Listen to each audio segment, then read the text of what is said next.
Hi hello नमस्ते. कशा आहात तुम्ही? आय होप सगळे मस्त आणि मजेतच असाल. तर सर्वप्रथम सगळ्यांना ओम नमः शिवाय. आणि आता संध्याकाळची वेळ झाली आहे. इथे मी दिवाबत्ती करते देवाची.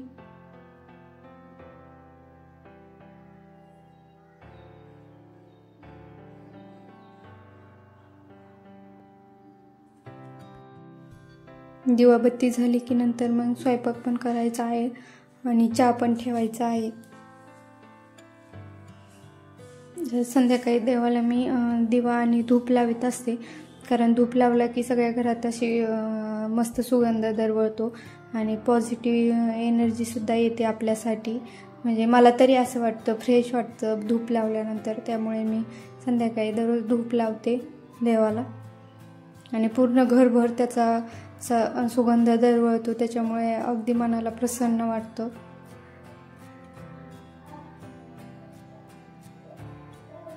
जर तुम्हाला माझे व्हिडिओ आवडत असतील तर व्हिडिओला लाईक आणि चॅनलला सबस्क्राईब नक्की करा. चला तर मग आता मी स्वयंपाक करून घेते.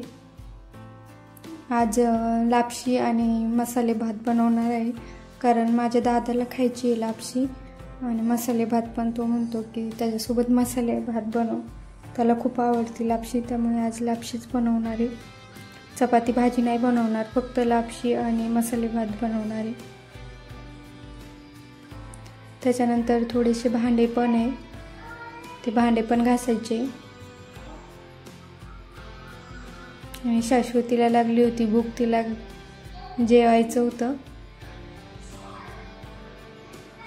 ते म्हणत होती दुपारची खिचडी दे, पण ती खिचडी तिची नव्हती, थोडीशी तिखट होती. त्यामुळे तिचा असा कालवा चालला होता.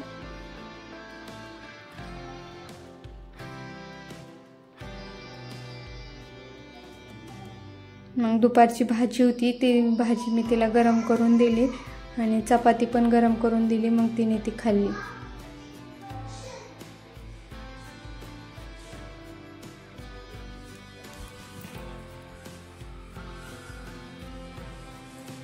लापशीसाठी जो भरडा घेतला होता तो मी डायरेक्ट पातेल्यात टाकला होता थोडासा भाजून घेण्यासाठी. माझ्या लक्षातच नाही की त्याच्यात काहीतरी म्हणजे घाण वगैरे आहे का ते बघावं. मग परत मी तो काढला पातेल्यातून आणि बघितलं त्यात खडा वगैरे काही. चाळून घेतला तर काही नव्हतं त्यात.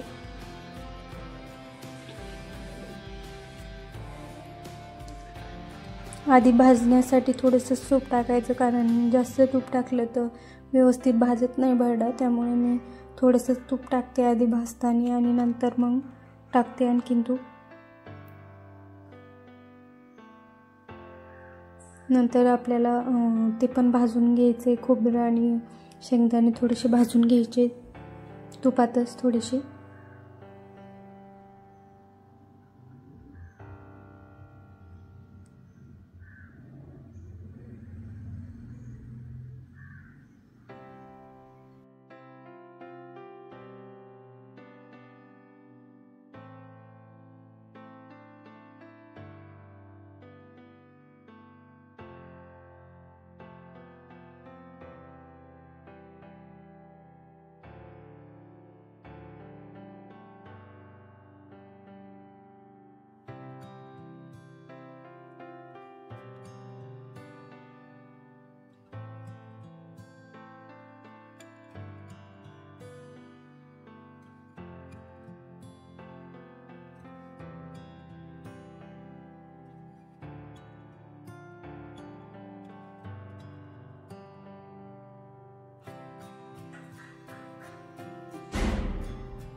तर आजचा व्हिडिओ मी इथंच एंड करते.